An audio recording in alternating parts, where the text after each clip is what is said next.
మీ కుటుంబ శాంతి, ఆరోగ్యం, ఆర్థిక అభివృద్ధి కోసం రుద్రాక్ష మహాపూజలో తప్పక పాల్గొనండి. ఇప్పుడే నమోదు చేసుకోండి. Hi viewers, India's largest digital media network Suman టీవీకి స్వాగతం. ప్రస్తుతం మనతో ఉన్నారండి డాక్టర్ సమరం గారు. అందరికీ తెలిసిన వారు, సుపరిచితులు. నిజంగా స్వాతి అంటేనే, ఆ దినపత్రిక అంటేనే సమరం గారు. వారి కోసమే ఆ దినపత్రికల్ని కొంటారు అని అందరికీ తెలుసు. అప్పట్లో అందరూ హాస్టల్లో అయితేనేంటి, జాబ్ చేసే వాళ్ళు ఏంటంటే, ఇంట్లో భర్తలు ఏంటనే అందరూ దొంగగా వాళ్ళ దిండ్ల కింద కూడా పుస్తకాలు పెట్టుకునేవారు. అవునా కదా? సో అలాంటి సమరం గారితో ఈరోజు సూపర్ ఇంటర్వ్యూ చేద్దామండి. సో ఇప్పుడు సమరం గారితో ఫటాఫట్ ధనాధన ఆన్సర్. నేను ఫటాఫట్ క్వశ్చన్స్ అడుగుతా, సార్ ధనాధన ఆన్సర్స్ ఇస్తారు. సార్ అంటే మీరు నిజంగా మీరు ఇప్పుడు ఇందాక ఇద్దరు పిల్లలు అని అంటే నాకు ఒకటే డౌట్ వచ్చింది. సెక్స్ ఎడ్యుకేషన్ అంటే ఓన్లీ శారీరక విషయాలేనా, లేదా నిజంగానే సమాజానికి సంబంధం ఉందా? ఎందుకంటే మీరు ఇద్దరు పిల్లల్ని తీసుకొని నిజంగా ఒక సెక్స్ ఎడ్యుకేషన్ చేశారు అంటే ఇప్పట్లో అది లేకనే చాలా ప్రాబ్లమ్స్ వస్తున్నాయి. పేరెంట్స్ చెప్పాలి అంటే సిగ్గుపడతారు ఇంట్లో, పిల్లలకి ఎలా చెప్పాలి అనేది. స్కూల్లో టీచర్స్ చెప్పాలంటే వాళ్ళు సిగ్గుపడుతున్నారు. బట్ ఇది నిజంగా ఓన్లీ శారీరకమేనా, లేదంటే నిజంగా సొసైటీతో సంబంధం ఉందా? ఈ సొసైటీతో 100% సంబంధం ఉంది. ఇంకోటి, ఇది మామూలుది కాదు, ఇది సైన్స్. సైన్స్ మనం ర్యాబ్ ఫ్రాగ్ యొక్క రీప్రొడక్షన్ చదువుతాం, ఎత్తాంచి రీప్రొడక్షన్ చదువుతాం, ఐమోబాగ్ రీప్రొడక్షన్ చదువుతాం. మన గురించి మనం చదువుతాం, మన గురించి తెలియదు.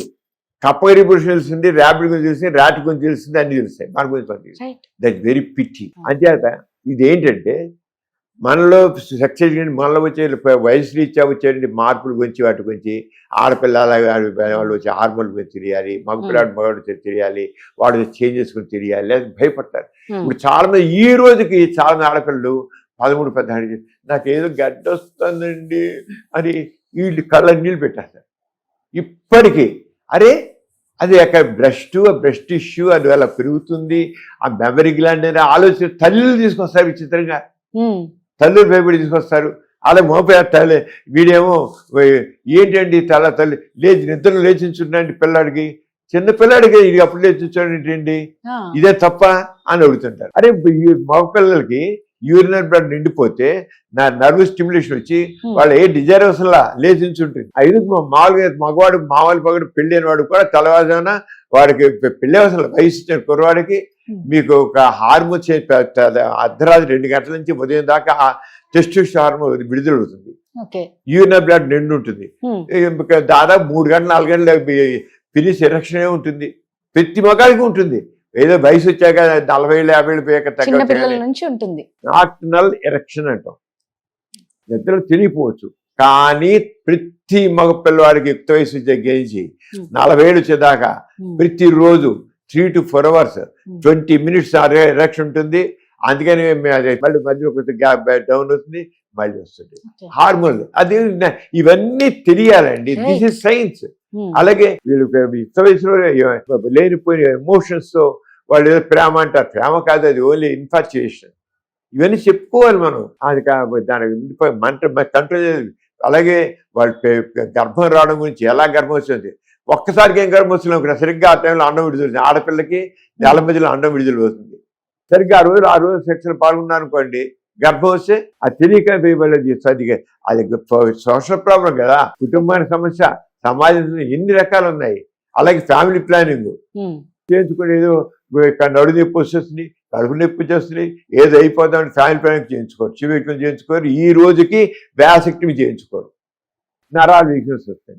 ఈ రోజుకి మగవాడు మీరు ఫ్యామిలీ తీసుకున్న ఆడవాడికే చివరికి, మగవాడు వ్యాసక్టమీ ఎంత చేయించు 100 మంది కాదు 1000 మంది ఆడవాళ్ళు చివరికి ఆపరేషన్ చేసి ఒక మగవాడు వ్యాసక్టమీ చేయించుకుంటాడు.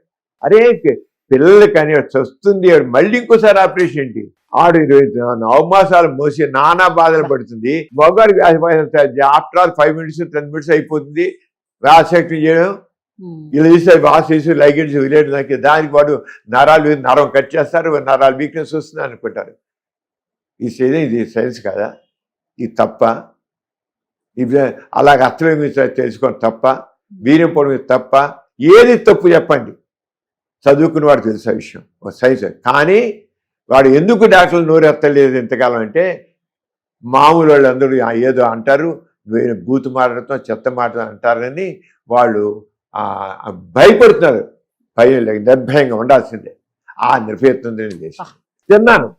నా మీద వీడి సమరాన్ని యూత్ని చెడగొట్టేస్తున్నాడు, సమరాన్ని అరెస్ట్ చేయాలని చెప్పి సిపి ఆఫీస్కి వెళ్ళి అక్కడ వచ్చిన వాళ్ళు, పోలీస్ స్టేషన్ నా మీద ఫైల్ చేసిన వాళ్ళు, సమరం రాసిన రాత్రులు చాలా జుగుప్సాకరంగా ఉంటాయని రాసిన వాళ్ళు, సమరం రాసిన అరెస్ట్ చేయాలి, సమరం బ్యాన్ చేయాలి, పుస్తకాలు బ్యాన్ చేయాలి, చాలా చాలా జరగకపోవడం కాదు, ఒక 2 దశాబ్దాల పాటు ఇప్పుడు నోరెత్తడం లేదు. నిజంగా సరే, ఎన్ని జరిగినా కూడా అంటే మీరు ఎన్నో ఫేస్ చేశారు, చూడనివి ఏమీ లేదు, మీరు అంతా చూసిన వాళ్ళే. ఇంత జరిగినా కూడా మీరు ఓకే అంటే మీలో ఉన్న ధైర్యంకే హ్యాట్స్ ఆఫ్ చెప్పాలి. ఫస్ట్ థింగ్, యూట్యూబ్ ఛానల్స్ కూడా మీవి చాలా ఉన్నాయి. అంటే ప్రజల్లో ఒక మార్పు రావాలి అనేసి మీరు ఒక యూట్యూబ్ ఛానల్స్ కూడా మీ దగ్గర చాలా ఉన్నాయి.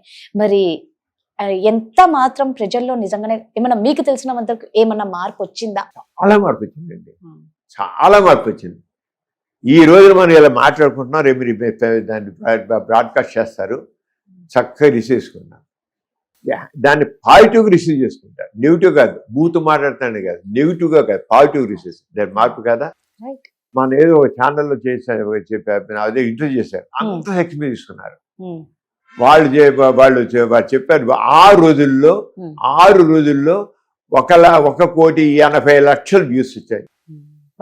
అంటే నేను ఇప్పటికీ ఎంత ఉంది, ఎంత పాజిటివ్గా రిసీవ్ చేసుకుంటాను. నేను ఎందుకు ఇప్పుడు మా ఛానల్స్ ఉన్నాయి, మా ఛానల్స్ 21 కోట్ల వ్యూస్ వచ్చాయి.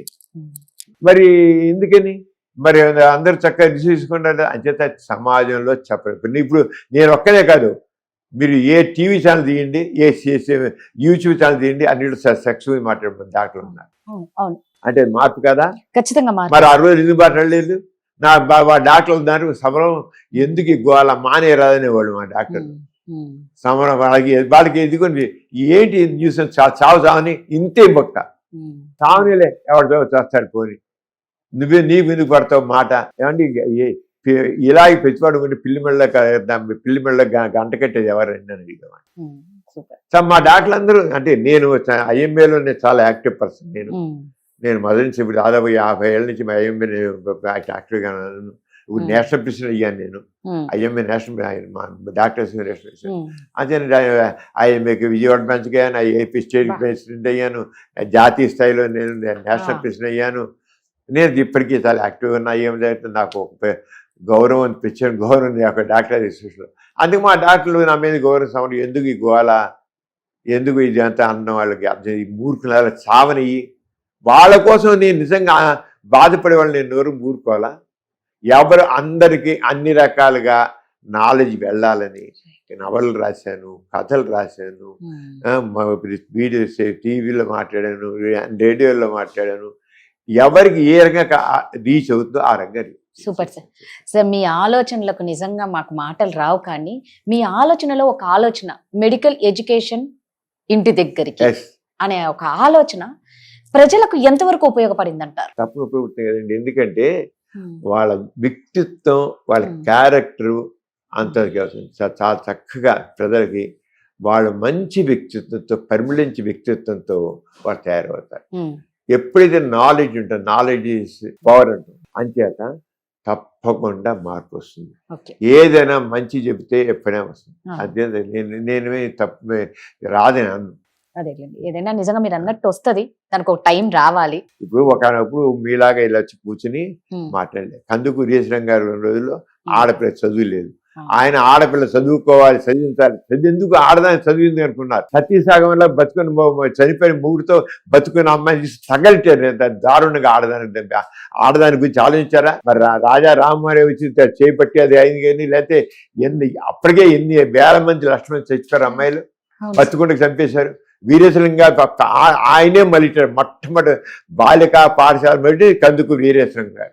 ఆయన పెట్టబట్టే ఈ రోజు అందరూ చక్కగా చదువుకుని పేరుకు వచ్చింది. అంటే మార్పు మాత్రం నిజంగా ఉంది. కానీ సమాజంలో మార్పు కోసం తప్పకుండా ధైర్యంగా ముందుకు వెళ్ళాల్సింది. చాలా థ్యాంక్స్ అండి, మాకు మా దగ్గరికి వచ్చి మీరు ఇంత టైం మాకు ఇచ్చినందుకు, ఇంతసేపు కూర్చున్నందుకు నిజంగా కృతజ్ఞతలు. నమస్కారం.